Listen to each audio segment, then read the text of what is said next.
talk about central planners. I'd like to talk about central monetary planning and crises.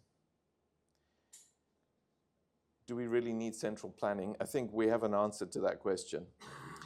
Let me quote from the Bible. Jesus said that we can easily know whether something is good or bad by its fruits, by its results. Whether it's a good tree or not, you'll know by the fruit of the tree.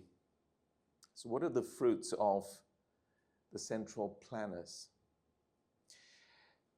I started with the Japanese boom period because when I went there first in 1989, it was booming and everyone told me this is the beginning of the 21st century being the Japanese century.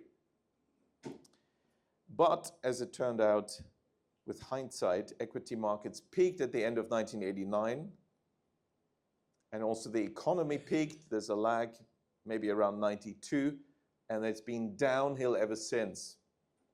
Yes, we had 7% GDP growth still in 92, and that was followed by 20 years of recession. The longest time period of consecutive negative nominal GDP growth and deflation in modern recorded history where we have, statistical data. And of course, as by now I think most people know, at the core of this was the banking system, both in terms of the downturn and of course what preceded this historic asset bubble in the 1980s. And of course the asset bubble was fueled by bank credit. And then quite predictably, as actually I warned from as soon as I looked into this in 91, I wrote my first paper on this back at Oxford. It was predictable that the banks would go bankrupt. But of course, for the first half of the 90s, people wouldn't believe it because the top 10 banks in the world were all Japanese. What is this guy saying? Japanese banks going bankrupt? Impossible. We're heading into the Japanese 21st century. Well, we have to look at this role of the banks and their special role to understand this. And of course, it's the same story. It's always the same pattern. The Japanese one was very classic and we've got excellent data on it, and then you will recognize the pattern in every other repeat play that we've had. So, are banks special? Of course, mainstream economics says, no, what are you talking about? Banks are not special. They're just financial intermediaries. Turns out that we actually have three theories of banking, officially, in economics. The dominant one, that still is the dominant one in all the textbooks, in all the leading finance, economics journals, is the intermediation theory of banking. Banks are just financial intermediaries. They gather deposits, do their analysis, lend out the same money, lend out those deposits. And that's also why we can ignore banks, because intermediaries shouldn't really have any impact, so they drop them out of the models. When the 2008 crisis happened, all the central banks were using, as they still are today, so-called DSGE models, very sophisticated macroeconomic models. Well, they don't include banks, have no special role for banks. But previously, there was another theory called the fractional reserve theory of banking. Now that has some similarity because it also says that each individual bank is an intermediary gathering deposits and then lending out. And each individual bank, nothing to see here, walk on, move on. But they do concede that somehow as the banks interact, and that explanation always has been somewhat dubious, collectively there is money creation going on, and they even have this money multiplier, which should get some people to have their ears prick up. And perhaps that happened too often, and that's why they moved on to the intermediation theory of banking. Now there's a third theory, and that was dominant until maybe about 100 years ago. And that one says, no, banks are not financial intermediaries. They are individually creators of money. But of course, that theory had been ridiculed as conspiracy theory, and people who proclaim that must be cranks, to quote John Maynard Keynes, cranks, nutcases, and so on. Well, if we compare these three theories, in terms of timing, as I mentioned, the currently dominant one since the 60s, financial intermediation theory, and then credit creation is the oldest. Where they really differ is when a bank gives a loan, where does this money for the loan come from? Where does the money come from? Is it from deposits, or is it from reserves, as the fractional reserve theory says? Or the credit creation theory, it comes from nowhere, which of course kind of is harder to believe. And the implications are in terms of money creation. In the credit creation theory, you have individual banks able to create money, and of course, therefore, also in the system. Now, they also have corresponding bank regulation. The one that is currently dominant is the justification for the Basel approach to bank regulation based on capital adequacy, which is meant to prevent banking crises from happening. Well, actually, it contributed very much to creating banking crises. When it was first introduced in 1988, Basel I, it really further fueled the Japanese property bubble.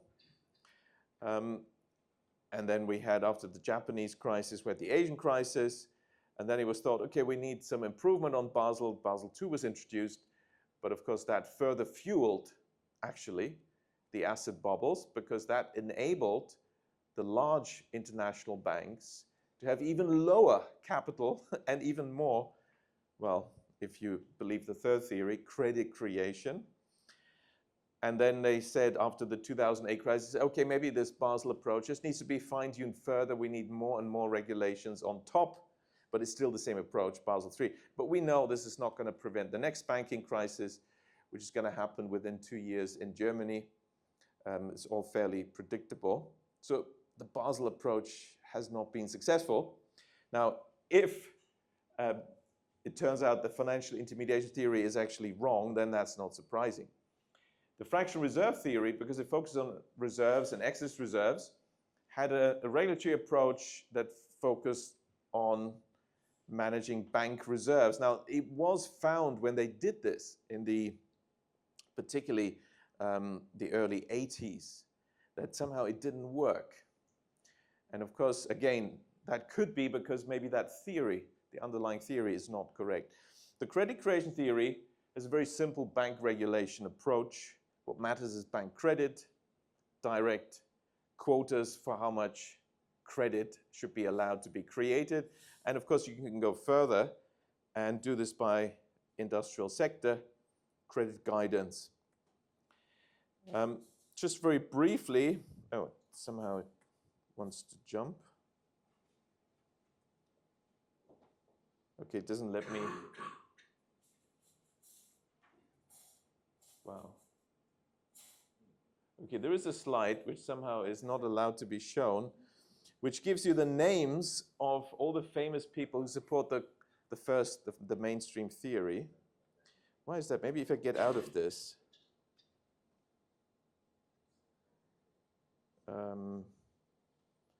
Page down, no? Yeah, thank you, you're right.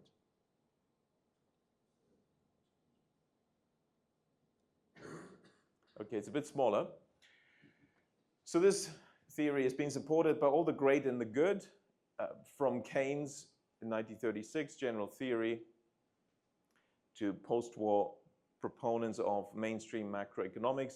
And then if you supported this in the post-war era, it's been good for your career. Monti became Prime Minister of Italy. Diamond Dybvig received the Swedish Central Bank Prize in Economics in honor of Alfred Nobel, which the media therefore predictably is supposed to call it the Nobel Prize in Economics. Bernanke became chairman of the Board of Governors of the Federal Reserve System. He used to write about bank credit. Then in '93, he recanted, and that was already his first publication within the Fed publications. And then he really did very well. moving to be head of the Fed. Rajan became head of the Indian Central Bank, but apparently that wasn't good enough, so he also became president of one of the Federal Reserve banks. Who else? Eatwell, you know, is over in Cambridge, was made a lord and, you know, seems to be eating quite well. And so fractional reserve theory is supported still today by Stiglitz and others. Credit creation theory, the most lucid writer is MacLeod, Henry MacLeod. Reason is that he was a lawyer, and from the legal perspective, you know, the law is about as close as you get to facts as you can establish them by court rulings. It was quite clear to him already in the 19th century, banks are not intermediaries. They're a manufactory of credit. Schumpeter followed MacLeod and others, Hawtrey, Hahn, and so on. Now the thing is, despite having three different theories and them saying different things, and actually this being quite an important fundamental issue for economics and financial markets, there hadn't been the sort of scientific thing, which is, well, let's do an empirical test to see which one is correct. And we can do this because the accounting of the three different theories is different. I'll just go very quick here. If you're interested, later we can go back to this. But you know, essentially the balance sheet operations for all the three theories is naturally different. And therefore, if we actually take out a loan from a bank and observe what they're doing, you need access to the bank and their accounting, their IT essentially, then we can find out which theory is correct. So I did this test, and it's one of the most downloaded papers of all Elsevier publications across disciplines.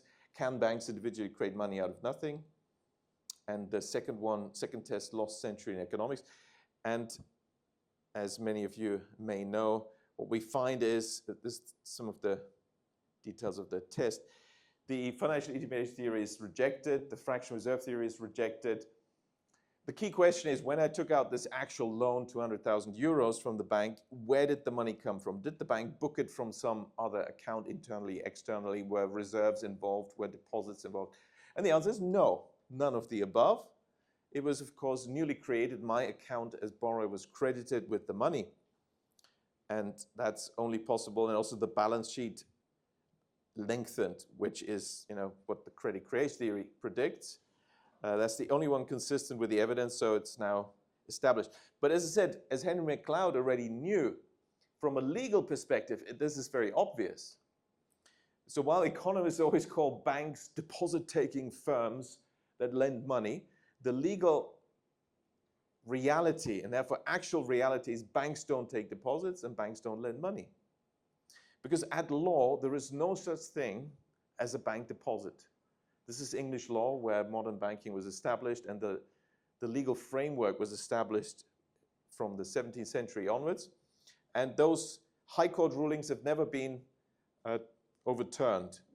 So a bank deposit doesn't exist as a separate thing. What is it? At law, as we know from high court rulings consistently in England, it is simply a normal, ordinary loan that we give to the bank. So the tables are turned, of course. So banks don't take deposits, they borrow money, and we're just general creditors. Obviously, as you may know, if you lend something, you're no longer the owner at law. You still have a claim, but that's a different matter. That's, as the lawyers say, a chose in action. You have a claim, and good luck, and maybe hopefully you can actually make good on that claim. There may be a long court process or whatever, and maybe it's already gone in the meantime, or been destroyed or lost or whatever. That's whenever you lend something.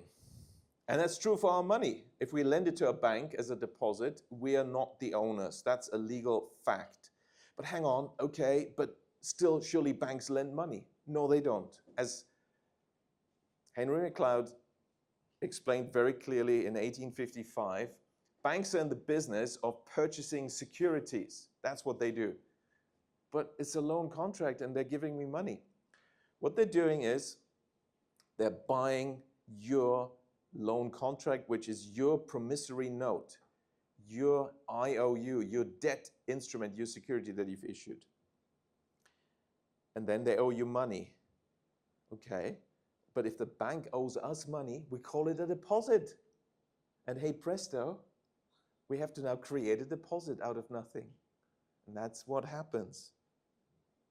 So bank credit creation is the loan contract being purchased by the bank, increasing the amount of assets the bank has, and then the borrower's account, this is from the bank's perspective, the bank's balance sheet, the borrower's account, which is a liability for the bank, being credited.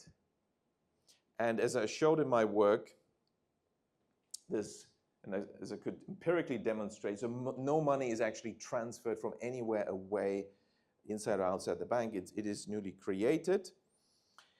And of course, the next question then is, okay, well, maybe we can do this also. You know, why can't we set up a company and do the same trick? It's an accounting trick.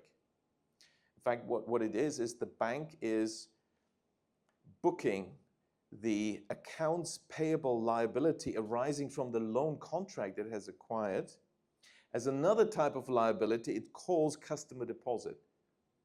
And actually, that is the part where the old historical fraud still continues. Banking historically was based on fraud and secrecy, with usury being forbidden. Of course, that's why it was kept secret.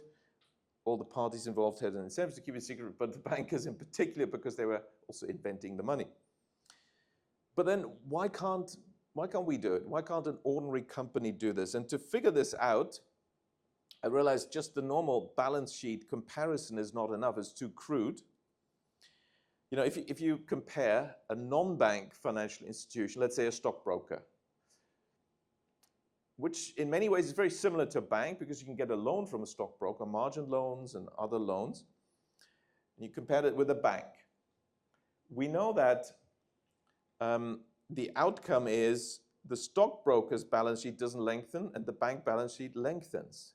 What's the difference? And so to figure this out, I realized we have to break this up into two steps, a bit like a property purchase. First, you exchange the contracts, you do the legal work, but you're not actually implementing it. So the accounts have to show the reality where you have now the legal obligations mutually, but you're not executing it yet. So you have accounts payable, accounts receivable records, but you haven't done it. The moment you do it, then you get your execution. So by putting it into these two steps, we see exactly what's happening. So in the first step, when a stockbroker gives us a loan or a bank gives us a loan, it's the same. So the asset is recorded, a loan which is actually for the bank or for the stockbroker an accounts receivable, right? An increase, let's say 100. Now they haven't paid it out, so they owe it to us. Therefore, it's an accounts payable on the liability side. You know, we've got the obligations mutually, but they haven't been executed. So step one is very clear. And we see there's no difference between ordinary companies and banks. So the key seems to be in step two. Step two is, okay, let's execute this. Let's do the payments and unravel the accounts payable, accounts receivable. How does that work? Well, with the stockbroker, they have to, when they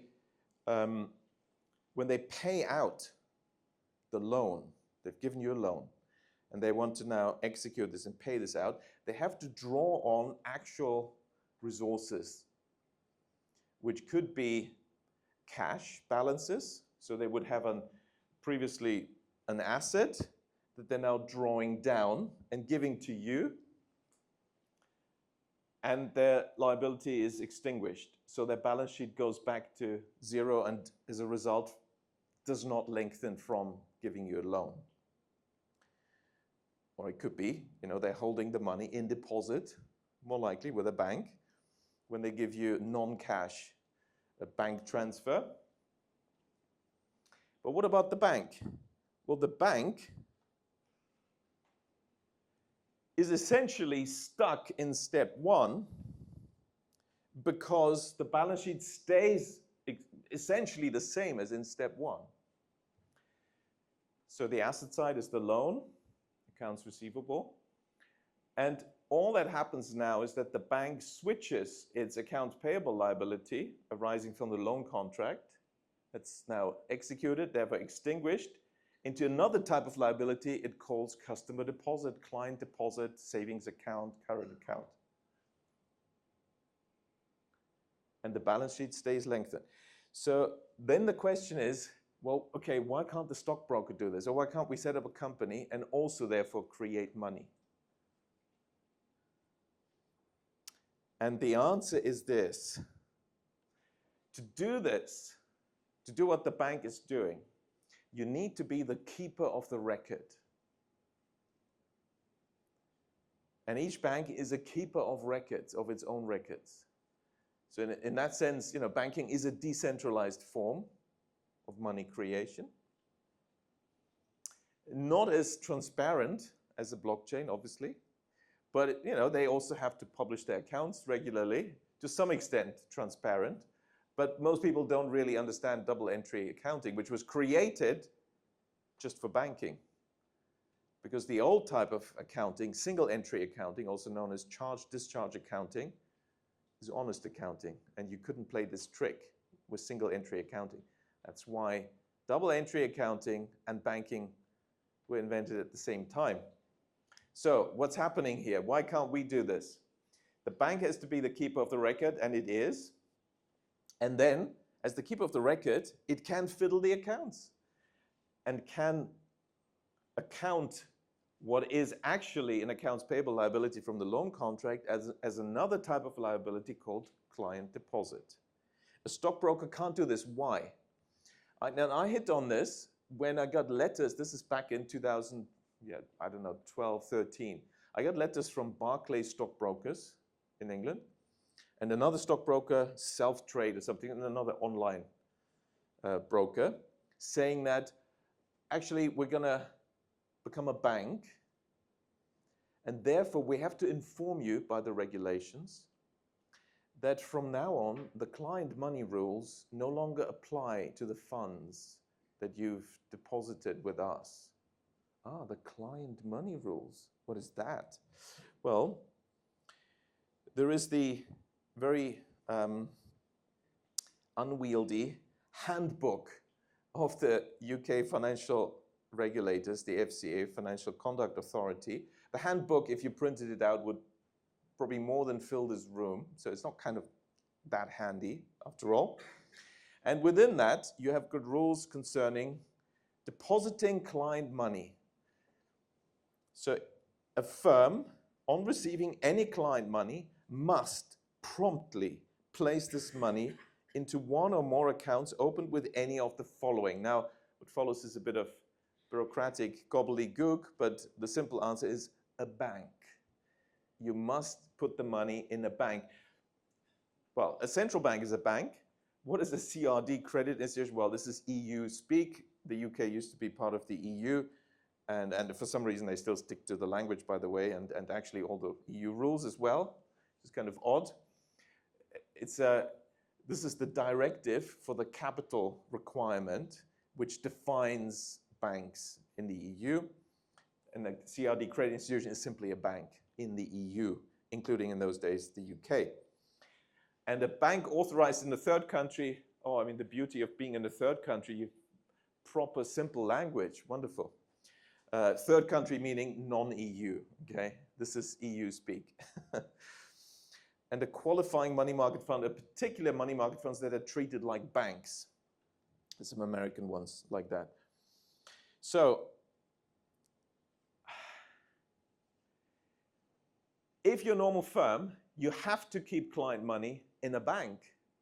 You're not allowed to keep it yourself, and therefore you can't keep it on your balance sheet.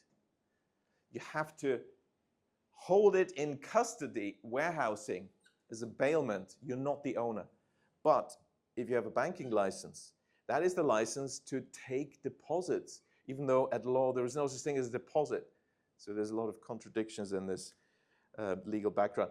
What about banks? Well, they're called here depositories.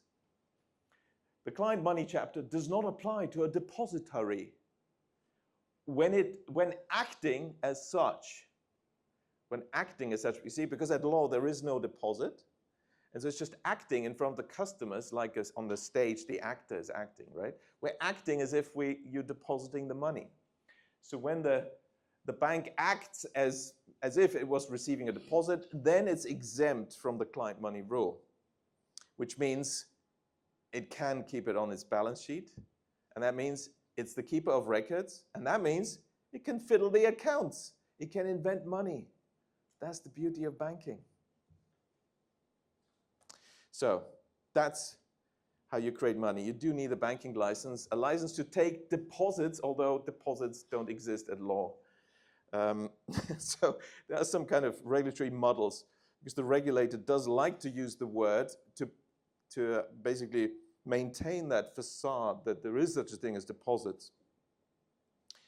And there's a few implications if you're interested. One could actually, in theory, set up a non-bank that does the same as a bank if you follow certain procedures, but, well, I have to move on. Conclusion, banks, of course, are special. They create money. In fact, they create our entire money supply, except Bitcoin. Although, of course, you would have to subtract the deposits that originally went into it, you know. But, you know, these are details. Looking at the bulk of the money supply and traditional money supply measures, which don't include Bitcoin, that is entirely created by banks, entirely. Bank credit creation. And therefore, the type of banks we have in an economy, whether the small number of big banks in the concentrated banking system, or whether it's thousands of small banks in a very decentralized banking system, that will completely reshape your economy. You get very different outcomes. And of course, the recognition of credit creation is a game changer for economic analysis, financial market analysis. For policy, we don't need to have banking crises once you understand, oh, it's just some accounting here. Any banking crisis, as we'll see, that is happening means they want it to happen, because the central planners could easily end an incipient banking crisis before it really starts, or at any other stage after that. We can always have full employment. We don't need to have unemployment. We don't need to have business cycles, and so on. Abundance is possible, but it's not the revealed preference of the central planners. They have different aims. I mean, there's tons of quotes by early economists a century ago who knew this. Banks lend by creating credit. Hawtrey, Schumpeter already mentioned. But also the warning from James Madison from the US. History records that the money changers have used, that's a historical expression for banks and bankers, have used every form of abuse, intrigue, deceit, and violent means possible to maintain their control over governments by controlling the money and its issuance. So we have to come back to these money changers and who's the modern equivalent. Central banks have usually hidden this reality, and you have to dig very hard, but you will find the occasional mentioning, like in the post-war decades, there's just a handful of mentioning that banks create money. Once I started to publish my work, then they came out more and more, and until in 2014, the Bank of England wanted to front-run my empirical test, and they came out, first time ever that they did a video with their paper where they say, oh, banks create money. But obviously they don't mention any empirical evidence, and during the same year, several other publications by the Bank of England deny what was written in that paper. So it's literally just a PR effort. But yeah, I mean, certainly you'll find the central banks admitting this. Schumpeter, as I mentioned, had been very much aware of this.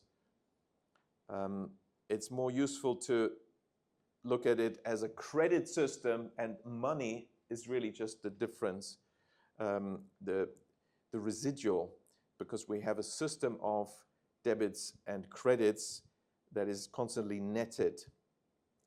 Now, if banks create money, why do they ever get into trouble?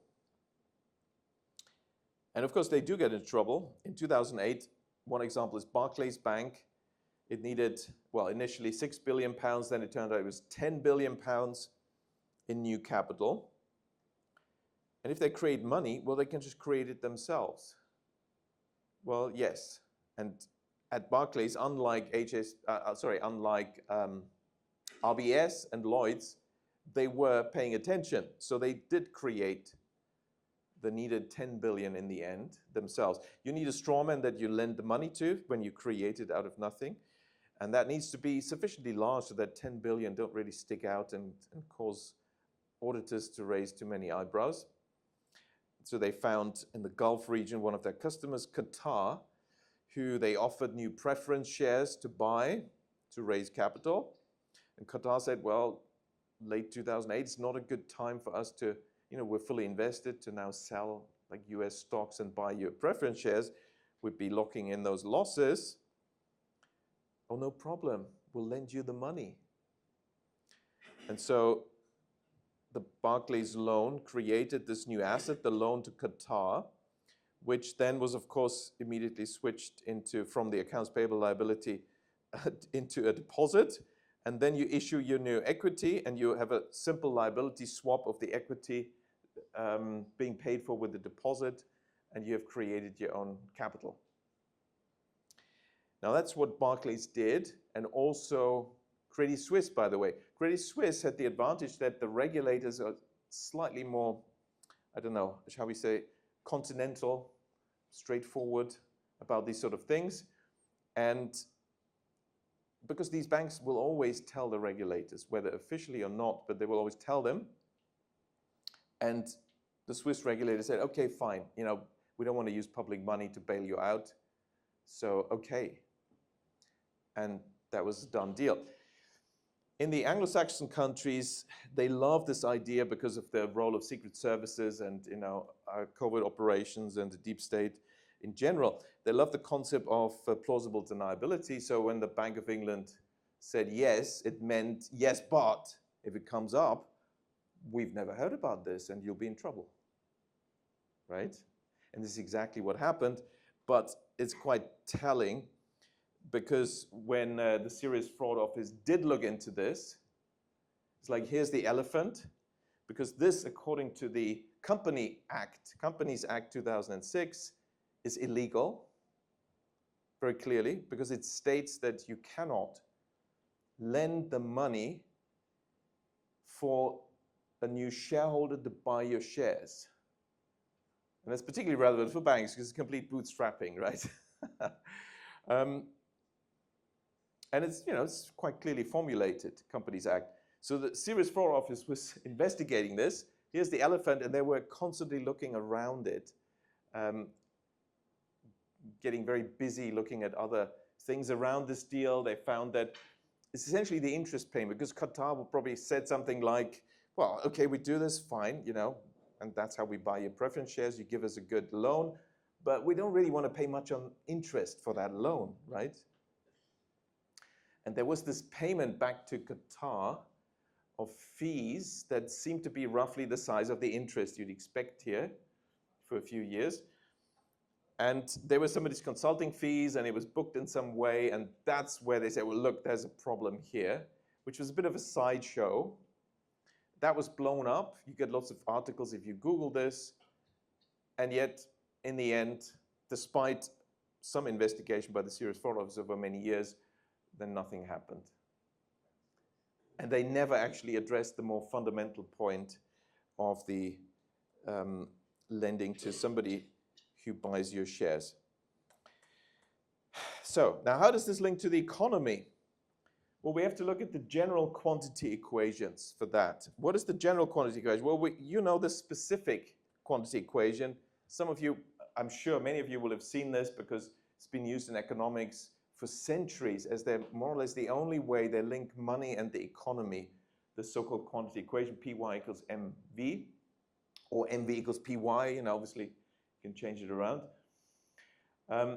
M being money, the money supply, V being a constant, originally velocity or income velocity in this case, and Py is nominal GDP, price times real GDP. Keynes used Y because for income, I had been used for investment already, and so he used Y to denominate income, so real income time of real GDP. times the price level gives you nominal GDP. So the money supply is supposed to be proportional to nominal GDP times some kind of constant V.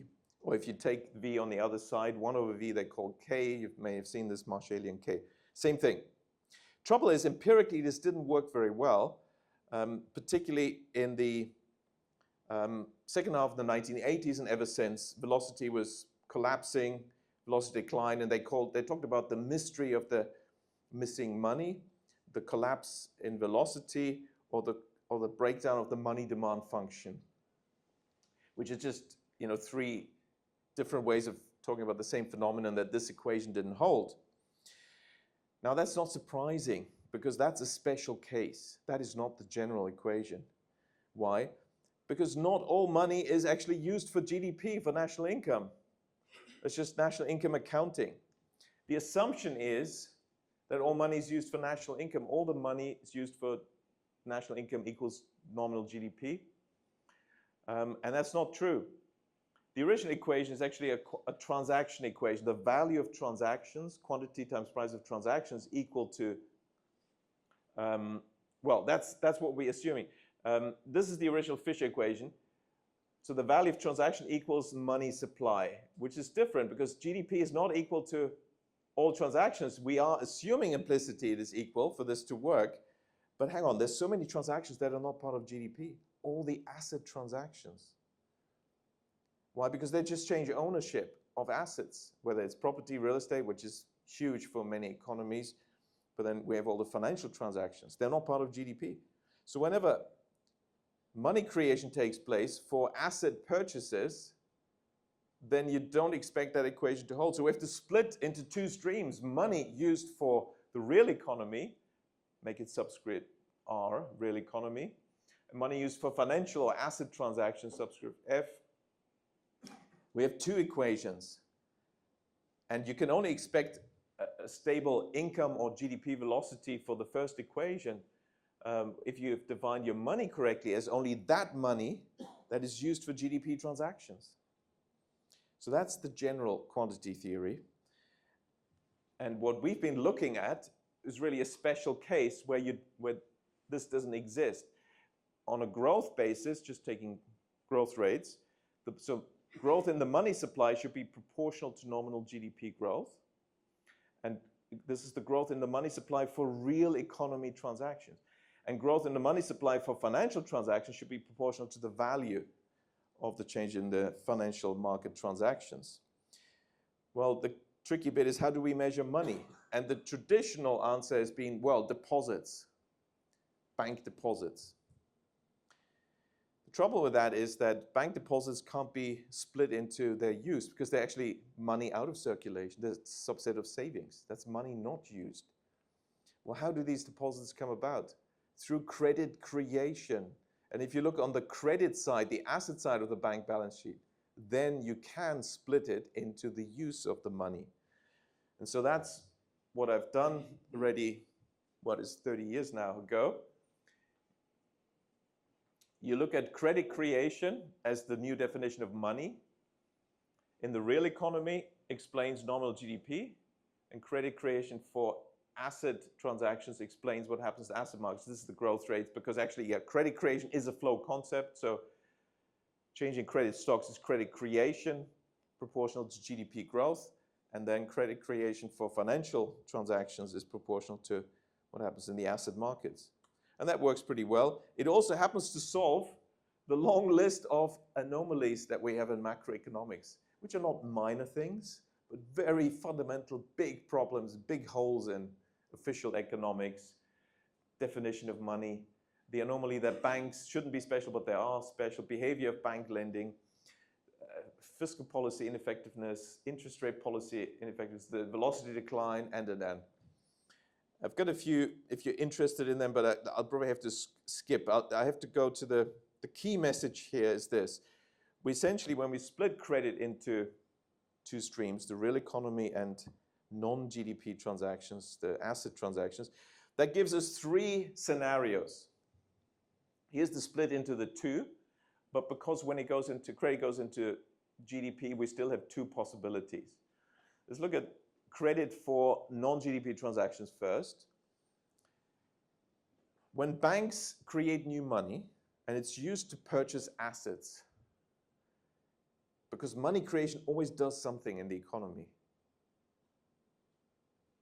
When this happens, there will be an impact on asset markets. If you print a whole lot of money and pump it into the property market, what's going to happen with the property market prices?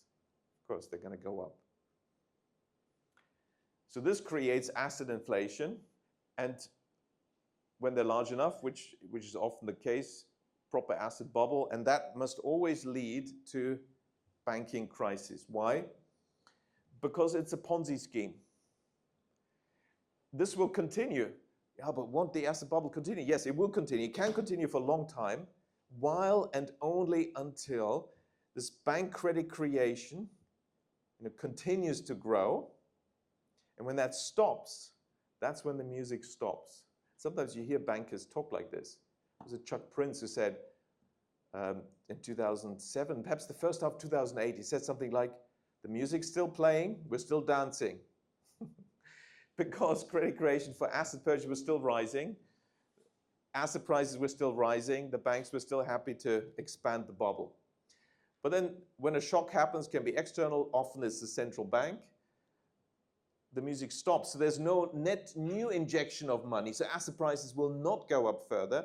Then you get the late coming speculators, the latest that just come in, bought very high. They expect further rises. Well, it's not happening anymore. And then, of course, the whole thing unravels because then the banks have non-performing loans. They get risk averse. They reduce credit creation actively and so on. And then it turns into banking crisis. Why? Because usually you push up asset prices by several 100%. And then from the peak, they only need to fall by 20%, and you've bust the banking system because the assets are collateral for the bank loans. And bank equity is usually 10% or less of bank balance sheets. And in these asset bubbles, these asset loans become more than half of the bank balance sheet, sometimes much more than half. In the UK, they're usually, the 85% of bank loans are asset loans, so you get these boom-bust cycles. When bank credit creation is used for the real economy, you've got two possibilities. When it's used for consumption, you get consumer price inflation. When it's used for productive business investment, that's the redeeming feature of banking. What you then get is no inflation, no crises. You get job creation, economic growth, and prosperity. What is this? Productive business investment. Essentially, when companies take a bank loan to help them implement new ideas, ways to implement new technology, increase productivity, add value. Of course, GDP is a value-added concept, and so this money creation always has consequences, but here the consequence is that the money creation is used to create more goods and services. So we have more goods and services, while we also have more demand due to the money creation, but they're balanced out, and therefore there's no need to have any inflation. And this means we can have very high economic growth always, without crisis, without inflation. All we need is for bank credit creation not to go into asset purchase and not to go into consumption, but be focused on this. And of course, that's how the East Asian high-growth economies have done it. That's what they did. Through credit guidance, they made sure it went into the green box, and you can have decades of double-digit economic growth. If you've got 15% economic growth, you're doubling national income every 4.5 years. So you're doubling, and doubling. If you do this for 15 years, but of course, many did it for 20, 30, China for 40 years.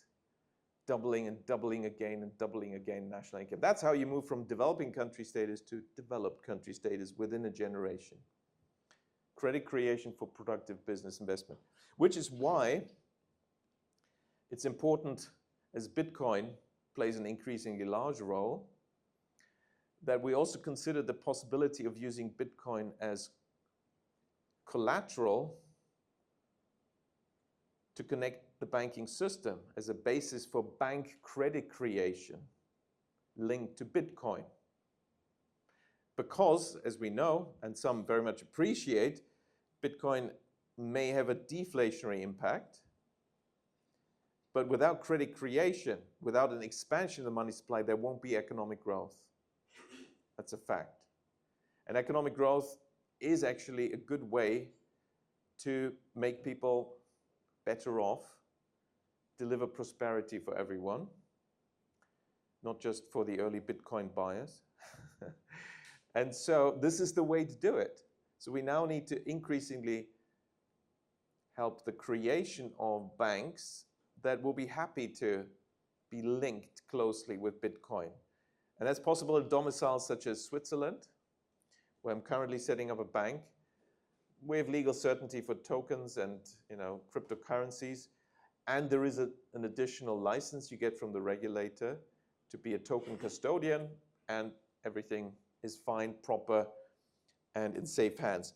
But let me just quickly give you a few more aspects of this. So we've got these three scenarios, and there's tons of examples. It's always the same game. I started with Japan, that's how I learned it, but it's the same in the US. Asset bubble in the 20s, bust in the 30s, Great Depression. In Germany, they did this as soon as the 100% privately owned central bank was created. In the 1870s, they created an asset bubble, and then the 1880s was the deflation crisis and banking crisis, bankruptcies, recession, deflation. Always the same game. The Asian crisis, Thailand, Indonesia, Korea. And of course, then the ECB, very predictably, as I warned in my book, Princes of the Yen 2003, did the same in Ireland, Spain, Portugal, and Greece. Property bubbles, banking crises, long recessions. And as I mentioned already, Germany is next in line. The ECB is a fair central bank, so it's also creating now the crisis in Germany. First, it did the asset bubble from 2009 to 22. Property prices will continue to decline and take the banking system with it. So the question is, why do central planners do this? I mean, their central planning seems to be very much in favor of these boom and bust cycles. In fact, the German central bank, before the ECB arrived, the Bundesbank, was probably the only central bank internationally, one of the very, very few that never was connected to either inflation or asset bubbles or banking crisis. This never happened on the watch of the Bundesbank. So it made all the other major central banks look pretty bad. And of course, that's why I suppose it was quite popular among the central planners when it was abolished with the introduction of the ECB, which was the abolition of the European currency and the introduction of the foreign currency called the euro. And the rest is history, back to the old game of boom and bust cycles. And the cause has always been, in all these cases, the central planners, the central banks. There's more details on this, but let me move on to the second scenario we can solve all these. Hang on, don't central banks use interest rates? This is a common reaction I get. Don't central banks use interest rates? Why do you talk so much about bank credit? It's all about interest rate. That's what the media tell us. That is a complete smokescreen. And you see that modern economics is being created as a smokescreen, because we have all these arguments among the different schools of economic thought. Classical from Ricardo onwards, neoclassical Alfred Marshall, Keynesian monetarist, new classical in the 70s, neo-Vixelian, post-Keynesian, then Austrian also, ecological economists. You see, they all have arguments, but they all agree on one thing. So that must be so true because, hey, that's what they all agree on. What is it? Lower interest rates lead to higher growth. Higher interest rates lead to lower growth. And interest rates are the key tool. And all the media, the central planners, and everyone is repeating this ad nauseum. But what's the empirical evidence for this? When I looked into this, turned out you'd expect there's thousands of studies, maybe hundreds, maybe dozens, but actually there's zero. There's not a single study that supports this, which has been repeated for 2 centuries by all the economists. It's just been propaganda. It's the law and the profits of equilibrium economics. You see, all this economics is equilibrium economics. And in equilibrium, price is a key to give us the outcome, the equilibrium. And of course, for the whole economy, it's the price of money, that's the interest rate, therefore, that's the logic. But what is this equilibrium economics? Where does that come from? That's a theory. It's just assumed. Let's assume equilibrium. There's never been any empirical evidence of any equilibrium anywhere, and that's in one market, but they're talking about general equilibrium simultaneously in all markets at the same time, all the time. The probability of that is 0.00, a lot of zeros. But that's what economics assumes. So it's not a surprise. But anyway, when I then actually did the empirical test, open-ended, what is the relationship between interest rates and growth? You can look it up. Reconsidering Monetary Policy is the earlier paper of the two, together with Kang-Suk Lee, who actually works at one of the central banks. But he wants to, he has to always keep this research work a bit quiet.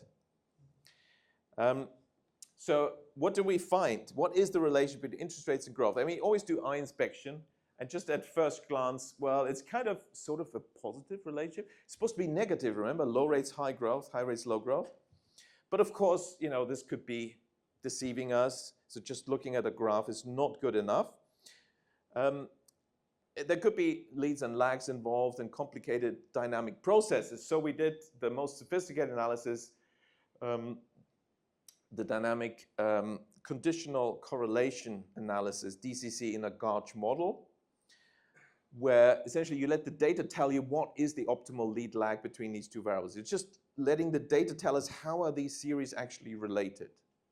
And what we found is that, yes, there were 7 quarters in a sort of half century in the case of Japan, where there was a tiny bit of a negative correlation between long-term 10-year government bond yields, interest rates, and GDP growth. But even for the Japanese case, this was very much an exception. The rest, so more than 90% of the time, we have actually a positive correlation. And in the case of Germany, UK, and the US, 100% of the time, it's always positive correlation. And if we look at short-term interest rates, where some people are sure that here will be really negative because look, central banks are using this to move the opposite, No, it's even clearer here. In all 4 countries, 100% of the time, it's always a positive correlation. Now, what about the statistical causation? Which variable is moving which? The official story is, of course, interest rates move growth. But is this really true? You do Granger causality and similar causation tests, and we found that it's more likely that economic growth moves interest rates than interest rates move economic growth. So instead of the official story, low rates lead to high growth, what we observe is high growth leads to high rates, which is the opposite of the official story in both dimensions, correlation and causation. So it's been a whole bunch of propaganda. Most people still believe it and haven't woken up yet. Cognitive dissonance, usually how you handle this. Of course, that raises other questions. Well, why are they doing this? Why are the central planners making this claim that they're using interest rates as their monetary policy tool? Well, you can't use it as monetary policy tool because it follows the economy.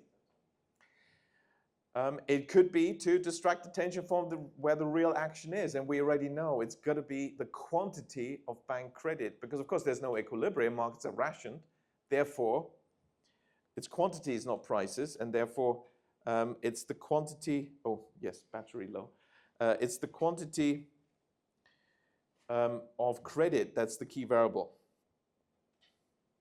Which is of course why, and here's a wonderful expression from one of the central planners themselves, having been on the Monetary Policy Committee of the Bank of England, Dame Kate Barker, in retrospective, look back on her years sitting there, having these meetings for several days, discussing, should we raise the interest rate by 25 basis points or not? Oh, well, let's leave it. Okay, that's sort of, very important discussion for years, So she concluded, I've come to wonder about my time at the Monetary Policy Committee setting interest rates. It's been a bit of a waste of time, really. Well, statistically, we could have told her that. And as I said, that it's based on this fiction that we have equilibrium, and for equilibrium, we need all these assumptions to hold. Perfect information, complete markets, perfect instantaneous price adjustments. And Because all those assumptions have to hold at the same time, and the probability of that happening is so close to zero. Even if you assume each assumption is more likely to be true than not, give it more than 50% probability, even then the joint probability is less than 1%. So it's complete nonsense. Markets cannot be expected to clear. And Alice in Wonderland, I've quoted her before here, is always quite handy. This conversation could be about economics. Alice laughed, "There's no use trying. One can't believe impossible things." "You haven't studied economics yet, have you?" says the Queen. No, she says, "I dare say you haven't had much practice. When I was your age, I always did it for half an hour a day. Why, sometimes I've believed as many as 6 impossible things before breakfast." Obviously, both of them not qualified to be economists. Because even the Queen in Alice in Wonderland, in the Wonderland, clearly is not good enough in imagining and believing things that are impossible. Because we know you have to believe at least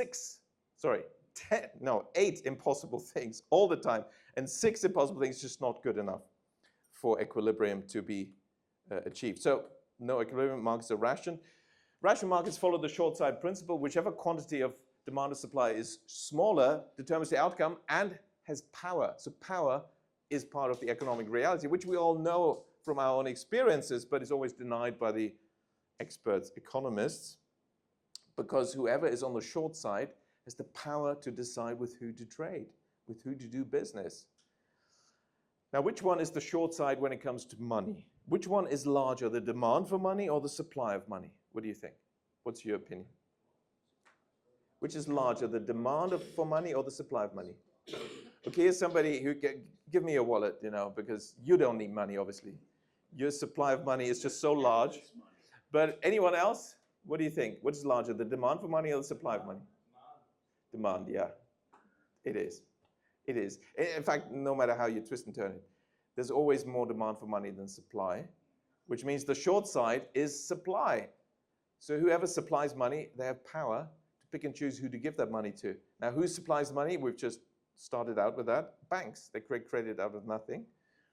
All money in the traditional money supply sense is created by banks, and they have this power.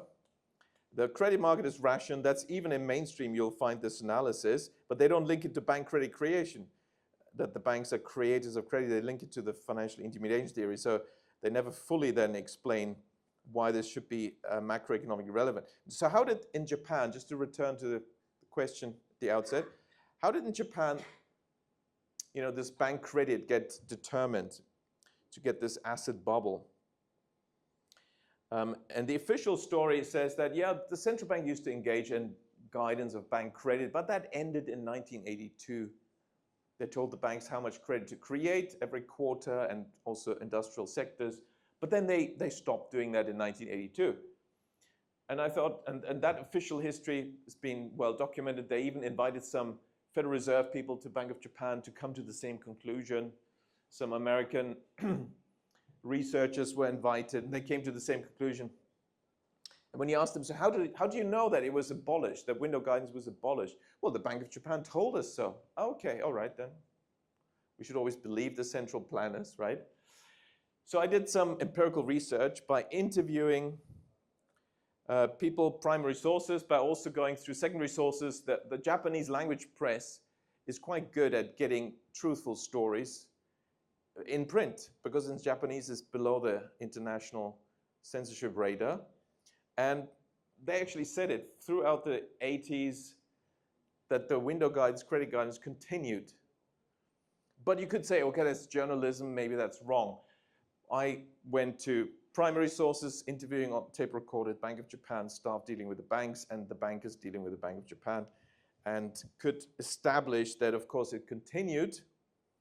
And I managed to get the data, also could do the econometric tests. And I love the sort of econometric tests where the label's gone.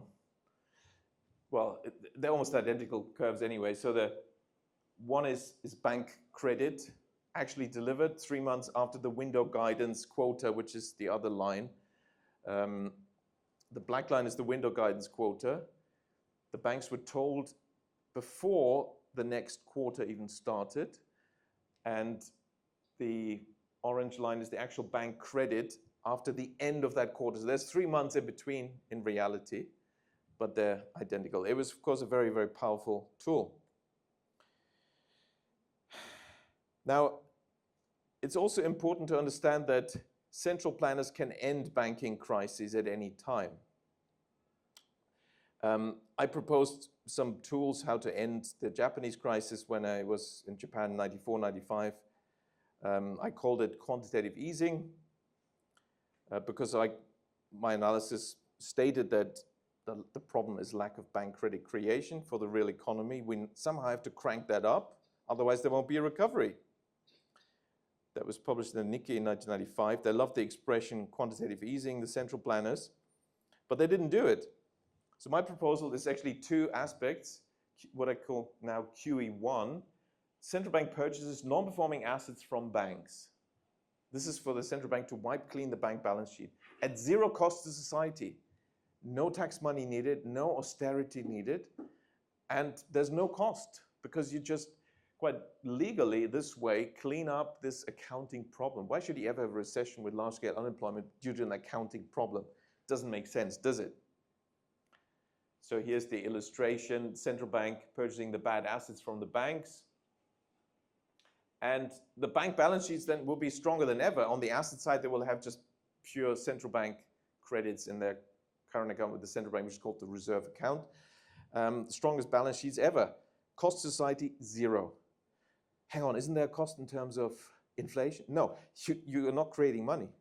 Money creation is when the banking system, central bank or banks, together as the banking system, when they inject money into the non-bank sector. This doesn't happen here. This is just a transaction between the banks, the central bank and the banking system. So even if you wanted to create credit this way, create inflation and money creation in the non-bank sector, you can't. But you solve the banking problem. So it doesn't lead to inflation. Proof of the pudding was 2008 when the Fed took my advice under Bernanke. Was part of these debates in the 90s. And they actually did it. And that's why the US recovered first from the 2008 crisis. Because the Fed bought the non-performing assets from the banks, the big banks, at face value. Obviously, you buy them not at market value. That's the whole point, right? At face value, problem solved. Wouldn't the dollar collapse? No, it wouldn't, because it's not money creation, and therefore it didn't. Secondly, QE2, the central bank purchases performing assets from non-banks. You switch the non, okay? That is a pretty drastic measure, and the Bank of Japan for decades, in fact, was scolding me for even suggesting this. This is so outrageous. Never, we can't do this, impossible. Because here the central bank deals with non-banks, which is not normally done. That's admitted, okay? Normally, central banks love to deal with banks only, banks and governments, and that's it. But, you know, I proposed in Tokyo, you know, it's clearly, to me, even the top banks in the world were Japanese. They're going to go bust. There's going to be a huge recession. We were still at 7% GDP growth, but it was clear there's going to be a massive collapse, biggest since the Great Depression, I wrote in my Oxford paper 91. So here's how we avoid it. Clean up the bank balances, QE1, central bank purchase of non-performing assets from banks. But secondly, central bank purchase performing assets from non-banks, such as, concrete example, Tokyo is not a very green city. Could do with a few more park areas, park space, green areas. So Bank of Japan goes around, buys land from their owners, non-banks, turns it into Bank of Japan parks for the public. Would be pretty good, supports the real estate sector, and pushes credit creation onto the banking system. Why? The banks suddenly get instructions from the central bank, pay this owner of this, you know, the seller of this land. Here's this account with you, because the central bank will ask the seller, what's your bank account?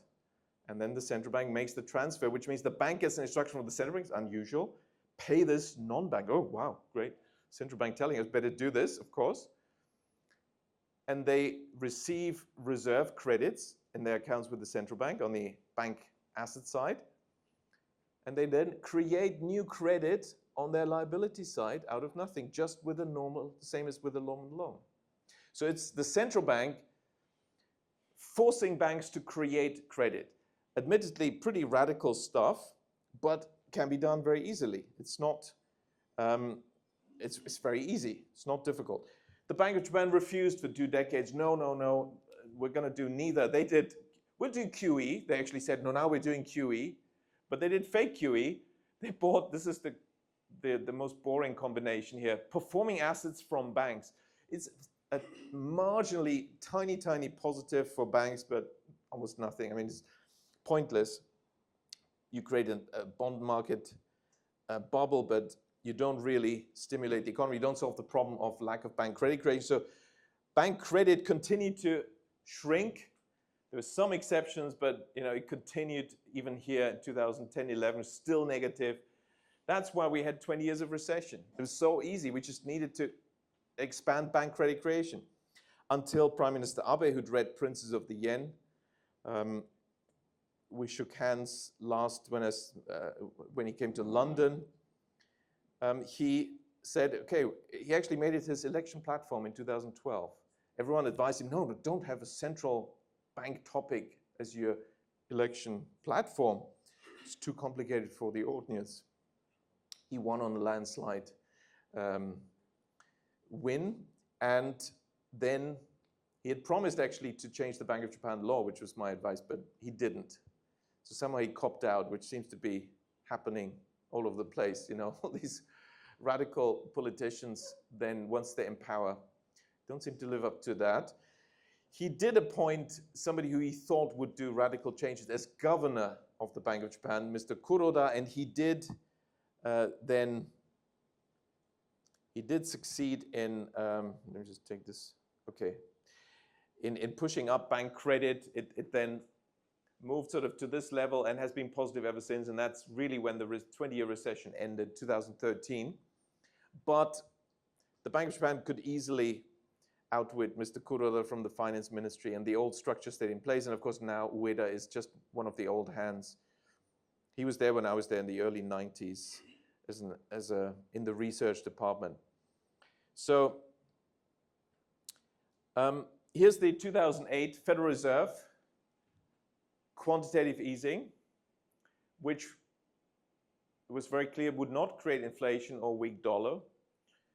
And it was sensible because bank credit creation, the gray line, was contracting. And so the Federal Reserve did this transaction to clean up bank balance sheets. And that was enough, this QE1, to then get a recovery 2 years later in bank credit.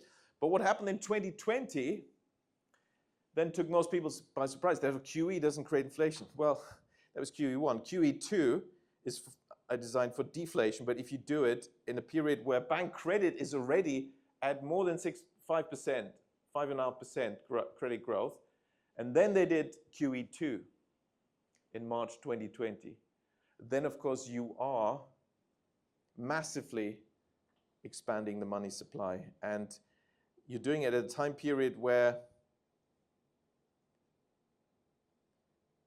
it can only but create inflation.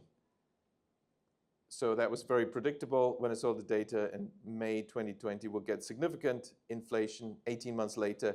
Nothing to do with Putin's war and all that stuff, which is an excuse.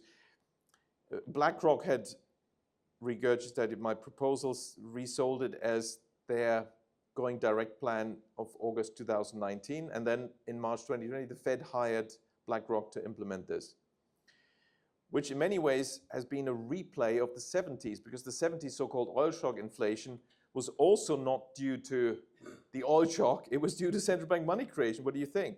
They had the Bretton Woods system, the French came with their Navy ships to get the gold out of New York from the Federal Reserve Bank, and that's when then Nixon announced, okay, we have to default on our obligations to turn dollars into gold. And of course, the dollar fell. So then you had the issue how to strengthen the dollar.